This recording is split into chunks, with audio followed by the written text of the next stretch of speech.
దర్పల్లి మండల కేంద్రంలో ఇందిరమ్మ పేరుతో ఇసుక దందా యథేచ్ఛగా కొనసాగుతోంది. ఖాళీ స్థలంలో ఇసుక డంపులను నిర్వహించి మరుసటి రోజున ఇసుక తరలింపులు చేస్తూ సొమ్ము చేసుకుంటున్నారని గ్రామాల్లో చర్చలు కొనసాగుతున్నాయి. ఇందిరమ్మ ఇళ్ల లబ్దిదారులకు తెలంగాణ రాష్ట్ర ప్రభుత్వం ఇసుక ఉచితంగా ఇవ్వడంతో ఇదే అదునుగా చేసుకునే ఇసుక అక్రమార్కులు ఇందిరమ్మ పేరుతో ఇసుక దందా కొనసాగిస్తూ సొమ్ము చేసుకుంటున్నారు.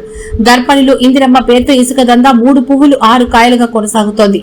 మండల రెవెన్యూ కార్యాలయంలో అధికారులు ఇందిరమ్మ ఇళ్లను పర్యవేక్షించకుండా ఇష్టానుసారంగా అనుమతులు జారీ చేయడంతో అక్రమ ఇసుక రవాణాదారులు ఇసుక తరలించడంలో వెనకడుగు వేయడం లేదు. ఇక ఇసుక అనుమతుల కోసం నేరుగా మండల రెవెన్యూ కార్యాలయంలో అనుమతుల కోసం రెవెన్యూ ఇన్స్పెక్టర్ అధికారి పర్యవేక్షణ లేకుండా అనుమతులు ఇవ్వడం కుదరదని, ఇసుక అనుమతులు ఎలాంటి అవకతవకలు జరిగినా సహించేది లేదని, రెవెన్యూ కార్యాలయంలో ఎవరైనా ఇసుక అనుమతుల కోసం అవినీతికి పాల్పడితే చర్యలు తప్పవని హెచ్చరించారు.